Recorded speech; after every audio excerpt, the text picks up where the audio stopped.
안녕하십니까. 오늘은 2025년 7월 9일 수요일입니다.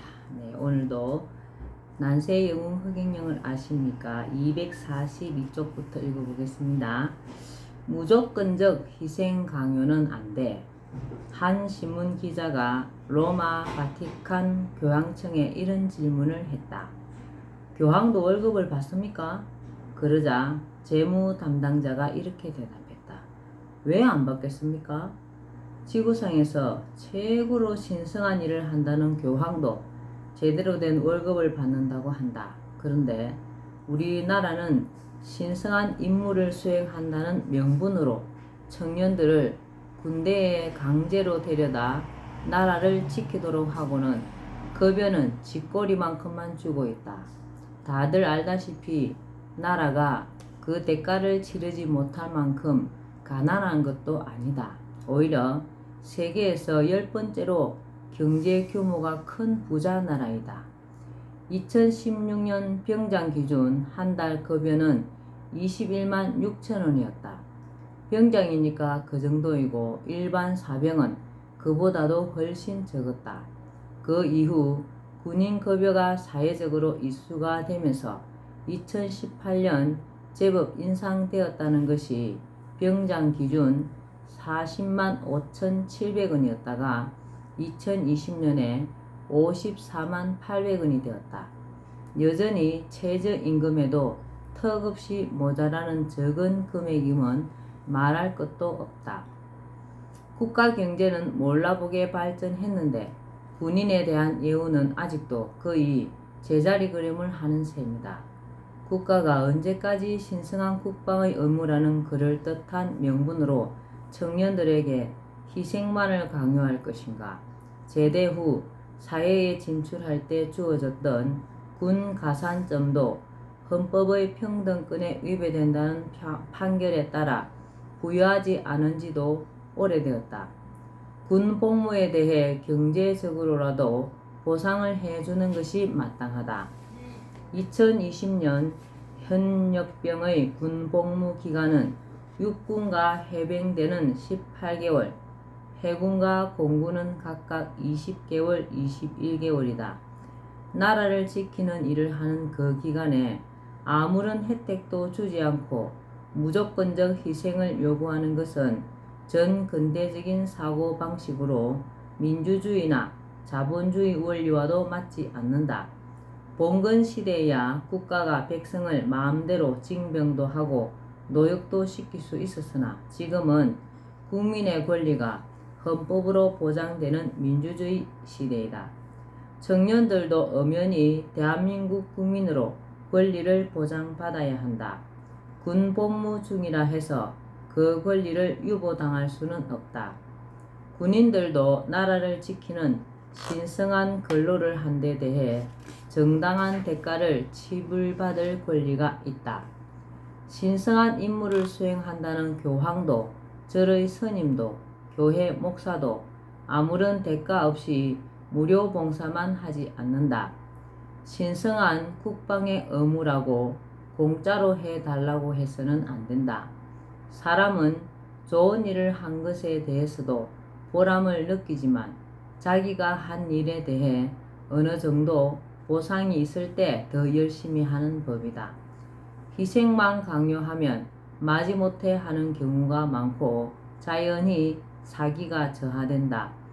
군 복무도 마찬가지이다. 군의 사기를 진작시키는 측면에서도 적절한 수준의 대가를 지불해야 한다. 사실 우리나라의 현재와 같은 징병제는 일제강점기 유섭이다. 2차 세계대전 중 미국의 진주만을 기습 공격하여 태평양 전쟁을 일으킨 전체주의 국가 일본은 대동아 공영을 위한 전쟁이라는 미명과 우리 한민족과 일본 민족이 같은 조상을 가진 하나의 민족이라며 우리 민족을 강제로 전쟁터로 내모는 징병과 군수 물자를 생산하는 광산이나 공장으로 끌고 가는 징용을 강행했다. 이러한 강제징병, 강제징용의 폐습이 해방 후에도 징병제로 답습되어 국민이 국가를 위해 동원되어 대가 없이 희생하는 것을 당연시하는 사고방식으로 오늘날까지 이어져 왔다. 이것은 마땅히 청산되어야 할 사고방식이며 철폐되어야 할 폐습이다. 참전 군인에 대한 예우와 보상. 모병제가 시행되는 미국의 전투력은 세계가 인정할 정도로 대단하다. 여기에는 미국의 참전 용사에 대한 극진한 예우가 큰 몫을 한다. 미국은 군인이 전쟁 중에 사망하거나 부상당하는 경우 애국 영웅 대접을 하고 충분한 보상을 한다. 설령 교전 중에 희생당하더라도 유족에게 상당한 보상금이 나오므로 가족을 걱정할 필요가 없다. 이러한 국가적 대우가 군의 사기를 진작하고 군인들의 애국심을 보양하여 전투력을 높이는 동인이 된다. 징병제 하의 군인들은 강제로 징집된 데다 급여도 극히 적으니 충성심을 내기가 쉽지 않다. 이러니 설령 총탄이 날아오는 전쟁터에서 징병으로 끌려온 군인들이 도망간다 한들 나무랄 수만은 있겠는가. 모병제를 하면서 미국과 마찬가지로 전쟁 중에 사망하거나 부상당한 경우 국가가 애국 영웅으로 예우하고 충분한 보상을 하여 군의 사기를 진작시키고 장병들의 애국심을 보양해야 한다. 그렇게 되면 징병제 때보다 적은 숫자로도 더 강한 전투력을 발휘할 수 있는 군대를 만들 수 있다. 이러한 맥락에서 6.25 전쟁과 베트남 전쟁 참전 군인에게는 1인당 5억 원 정도씩 보상하는 방안을 고려하는 것도 필요하다. 더불어 파독 광부와 간호사들에게도 그만한 보상을 할 필요가 있다. 그들 모두 나라가 어려울 때 목숨을 걸고 희생하여 우리나라를 일으키는데 기여한 분들이기 때문이다. 5억 원 정도의 금액은 베트남 전쟁 참전 군인들이 국가로부터 제대로 받지 못한 급여이다. 우리 정부와 미국 정부가 한국군의 월남 참전을 놓고 협의를 할 때 우리 정부가 내세운 참전 조건 중 하나가 한국 군인에게도 미국과 동일한 급여를 제공해 달라는 것이었다. 그런데 당시 우리나라는 막 경제 개발을 시작하는 중이라 막대한 돈이 필요했기에 미국으로부터 제공받은 급여의 10%만 참전 장병들에게 지급하고 나머지는 경부고속도로를 건설하는 등 국가 건설과 경제 발전에 모두 사용했다. 어찌 보면 우리나라가 이렇게 비약적으로 발전한 것은 베트남 전쟁 참전 군인의 핏값이 큰 몫을 했다고 할 수 있다. 그런데 오늘날 우리나라가 이렇게 잘 사는 국가가 되었는데도 불구하고 베트남 전쟁 참전 군인의 급여를 떼어먹은 채 돌려주지 않는 것은 있을 수 없는 일로 그 돈은 마땅히 돌려주어야 한다고 본다. 그리고 6.25 전쟁 참전 용사에게도 그에 준하는 보상을 해주는 것이 당연하다. 그리고 별도로 정기적으로 일정 금액을 고귀한 헌신에 대한 답례로 지급해야 한다고 본다. 참전 군인이 이미 사망했을 경우에는 가족에게 그 돈을 주면 될 것이다. 한편 모병제를 실시하면 징병제 하에서 국가에 봉사한 군인들에게 그들의 군복무 기간 동안의 국가에 대한 헌신에 대해 일정 정도씩 보상을 해주는 것도 검토할 필요가 있다. 다만 국가 예산을 고려해 제대한 지 10년 된 사람까지는 현금으로 지급하고 11년 이상 된 사람은 일정 기간이 지난 후 받을 수 있는 채권으로 지급하면 예산 조달에도 무리가 없을 것으로 본다. 이것은 국가로서 당연히 해야 할 일이라고 생각한다. 인생의 중요한 시기에 3년 6개월에서 2년 정도에 이르는 시간을 국가와 국민을 위해 헌신한 국민에게 아무런 보상 없이 입을 싹 닫고 있는 것은 국가의 도리가 아니기 때문이다. 최저임금 기준을 생각해서도 월 단돈 몇만 원에서 몇십만 원을 지급한 것은 국가가 장병들의 노동력을 착취한 것이나 다름없다고 생각된다. 참전 용사를 비롯하여 애국자에 대해 국가가 충분한 예우와 보상을 해주는 것은 현재 장병들의 애국심과 사기를 더 높이는 일이 되며 군인이라는 직업을 기피하지 않고 자원하는 동인이 된다. 자연스럽게 국민들도 애국하는 마음과 태도를 갖도록 할 수 있고 궁극적으로 국방력이 튼튼해지는 결과로 귀결될 것은 말할 나위도 없다. 모병의 대상도 젊은 청년층에 한정하지 않고 지원자는 특별한 결격 사유가 있지 않는 한 누구든지 일단 받아들이는 것이 좋다고 생각한다. 국방을 젊은 청년들만의 의무라고 여기오던 사고방식을 바꾸어 누구든 지원하면 맡을 수 있도록 해야 한다고 본다. 이것은 실업 문제 해결에도 기여할 것으로 기대된다. 군인들의 휴가 기간도 늘려서 재충전의 시간을 갖도록 하여 군인들도 보다 인간답게 살 수 있는 여건을 마련해 줄 필요가 있다. 모병 군인은 하나의 직업이기 때문에 그 직업을 가진 상태에서도 질 높은 삶을 살 수 있어야 하고 국가는 그것을 보장해야 한다. 제6장 미래로 가는 길목에서 우리는 지금 선택의 기로에 서 있다. 한강의 기적에 이어 다시금 우리나라가 비약적인 발전을 이루며 세계인이 부러워하는 초인류 국가로 발돋움할 것인가? 총체적 난제들을 해결하지 못하고 존재조차 희미해지는 나라로 전락하고 말 것인가? 후손들의 미래는 오늘을 살아가는 우리 손에 달려 있다. 지역개발 그만하고 가정경제 살려야. 세계 최고의 지하철. 세계에서 우리나라처럼 지하철이 잘된 나라는 없다.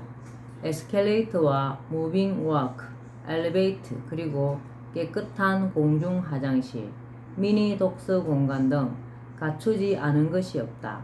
도시든 농촌이든 도로도 잘 조성되어 있고 곳곳에 꾸민 공원도 아름답다. 인공호수와 분수까지 갖춘 멋진 호수공원도 있다. 도시마다 대형 도서관과 시청이나 구청, 이름을 딴 예술회관이나 문화관도 있다. 지자체마다 청사들은 멋진 위용을 자랑한다. 그러나 나는 마냥 기분이 좋지만은 않다. 아니, 씁쓸한 마음을 금할 수가 없다. 예산 낭비와 누수가 생각나서만은 아니다.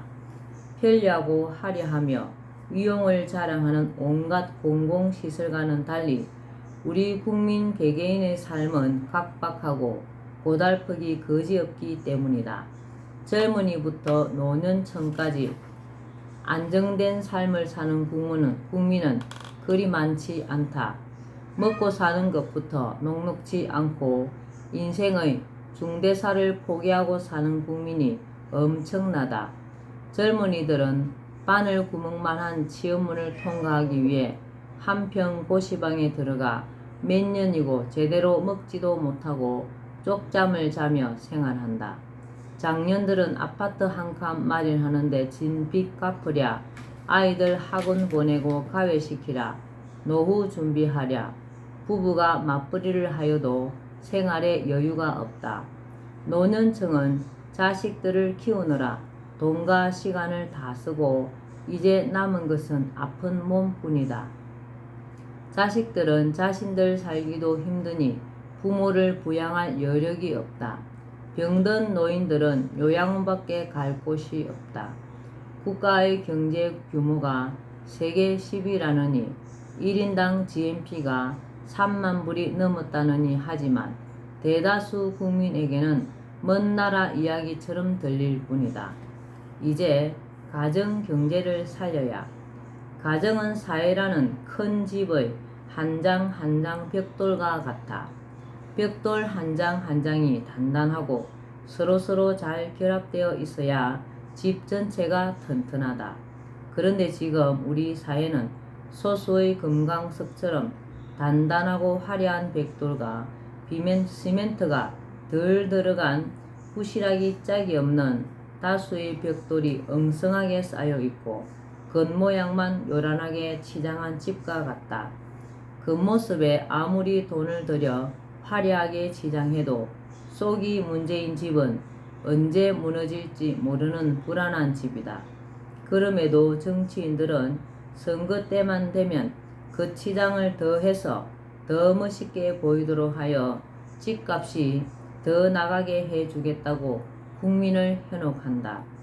지역개발은 이제 그만해도 충분하다. 세계 최고의 지하철, 사방팔방 연결된 도로, 호수가 있는 멋진 공원, 대형 도서관과 문화관, 호텔급 공중 화장실, 그 이상 무엇을 더 하겠다는 말인가? 국가 예산 따오기 지역 사업 발굴은 당장 중단되어야 한다. 그 대신 남아도는 예산으로 부서지기 일보 직전인 벽돌 한 장 한 장에 신경을 더 써야 한다. 국민의 생활고를 해결해 주어야 한다. 당장 취업이 안 되어도 젊은이들이 생활인 되도록 해주고 누구든 마음만 먹으면 쉽게 결혼하여 자녀를 낳고 건실한 가정을 꾸려갈 수 있도록 해주어야 한다. 열심히 일하는 장년들이 어느 정도는 여유 있는 삶이 가능하게 해주어야 한다. 빚 걱정 없고 사교육비 부담으로 허리가 휘청이지 않도록 국가가 나서 주어야 한다. 우리나라 경제를 발전시킨 주역인 노년 세대가 노후를 걱정 없이 편하게 보낼 수 있도록 국가가 관심을 보이고 노후 생계 문제를 해결해 주어야 한다. 지역개발 대신 개인과 가정 경제를 살려야 한다. 오늘은 여기까지 말겠습니다. 오늘 날씨가 엄청 덥습니다. 물 많이 드시고 물에다가 죽염이나 소금을 타서 드셔야 합니다. 오늘도 흑영령을 많이 부르고 알려서 하늘에 복을 짓는 행복하고 의미 있는 하루 되시기 바랍니다. 감사합니다. 흑영령, 흑영령, 흑영령.